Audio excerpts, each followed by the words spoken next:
All right, so we're gonna talk a little bit about layouts here. Now, the argument always was that layouts don't matter. And when I've always said layouts don't matter, I mean to the point of the everyday bowler. The regular league bowler who's bowling league, even if they're bowling a couple nights a week, in most cases, we're talking about a visual difference of what you see on the lanes, assuming you're not using these crazy layouts. Now, but when we're talking about a layout like, let's say, a 3.5 inch pin versus a 4.5 inch pin, you're not gonna see a difference. Now, the really good bowlers, the guys on tour, there is a distinct advantage of changing by an inch, because that does change the response time going through the pins, where the ball sets up, how the ball starts to roll through the pins, those little things. So what we're talking about today is the layouts of the changes that I'm making in efforts to score a little bit better out on tour patterns. You know, it's a struggle to hold up because you're not getting your ball to do the right things going through the pins. And a lot of the issue that I've always had is because I'm such a low axis tilt player. I'm close to zero. I worked really hard trying to get my axis tilt up, and even with all the work that I did, the fit changes, the release changes, I still only ever got it up to about 9 degrees, I think was the highest I ever got it. If you want to have a little bit more versatility in your layouts, you want to be 13 to like 18, somewhere in there, then you have an awful lot of options for layouts. And I'm working on using shorter pin distances in order to retain axis tilt a little bit longer. So let me explain to you what happens with the core when we lay them out in a couple of different ways. With the core, this would be the top of the core, this would be where the pin is, right? So when you're laying this out, let's say I have, you know, that typical 45 by 4.5 by 45, which puts the pin basically directly above my bridge for me. So if I'm holding the ball, it's going to be like this, right? So that pin's gonna be right up here above my fingers, and when I release the ball, it's going to be boom, and it's gonna be rotating like this. That's 45 degrees. So now if I go with, you know, like a 5-inch pin, now we're moving that pin even further, yes, even further this way. So now it's gonna be up like over here for me. So now you're seeing that wobble in the top of the core be in this position over here instead of the 45 here. A core has to get to its stable position, right? And that stable position for something like this, or for most cores, is when it's laying on its side and it's just rolling like this.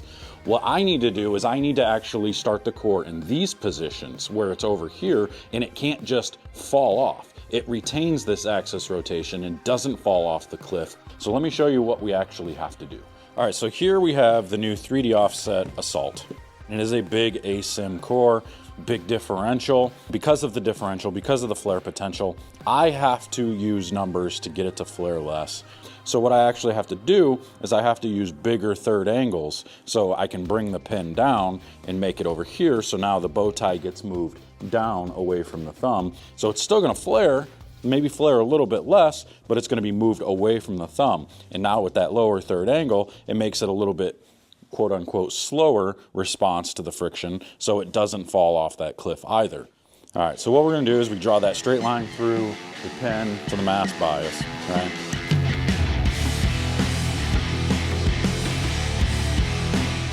So now you're gonna see the fingers are gonna be here and here. So that's gonna end up being the layout that we see. It's going to be a lot different than anything I ever used, but that bow tie will stay below the thumb. Let's go take a look at the difference.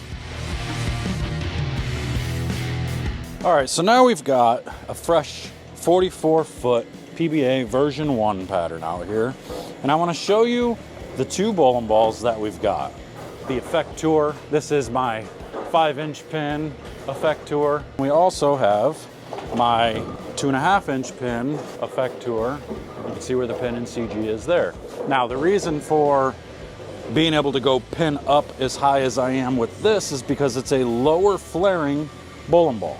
So here you go. So this is the 5-inch pin. Let's throw it a couple of shots.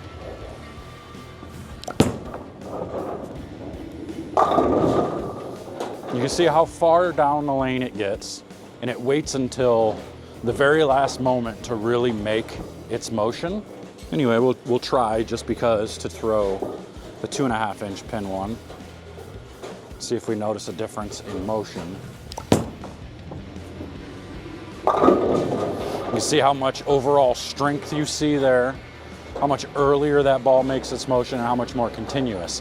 So to me, in my eyes, I see the 5-inch pin going forward because it loses its energy so much, or it loses its rotation quicker.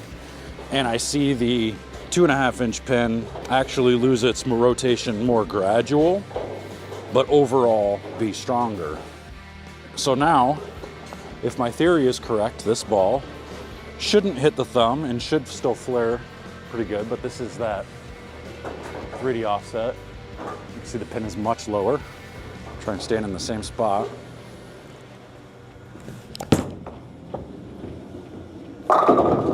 And it didn't hit the thumb. Let's take a look at the flare. That looked really good. More differential. All right, but here we go. Now I'm gonna try and rotate it a little bit from there and see what the difference is.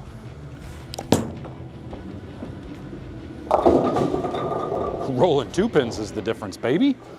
Yeah, I missed way right. Missed a bunch to the right, and that's okay. But these also give me that controllable look, the controllable, slower shape. See if I can not miss right now.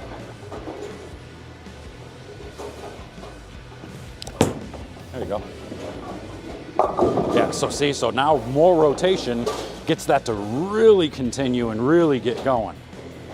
The question is, will it allow me to start going left and still get through the pins?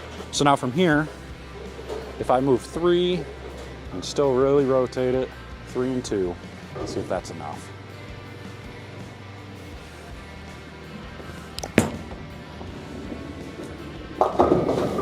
Tripping 4s, that one I missed a little left, but ball motion wise, that's exactly what I'm looking for. 5-inch pin from there, missing left goes dead through the face for 6. All right, y'all, so that was really the test. I mean, you saw the proof's in the pudding. We're bowling on something tougher. Now, where I really need to test this theory is once the lanes get crazy down lane. Once there's a bunch of urethane going down the lane and they get tight down lane, will these balls still be able to make that type of motion from further left? Or will I just be able to then use the 5-inch pin bowling balls that I had originally once they do get carried down and I go further left? My layouts were causing my ball to go too forward because of my low tilt. I'm going further and further pins thinking that's gonna help. All that's doing is slowing down the transition of the core in the beginning to get it to the top, but then when it hits the friction, it goes zoom, right down like that. Now that I've got the cores facing this way, they can stay slow all the way through and continue round out until they get stable. So it works out in my favor for a low tilt player. This actually helps a lot. So I hope you learned something today. Tell me in the comments below what you think. But until next time, I guess I'm out of here. We'll see you guys later. Take care.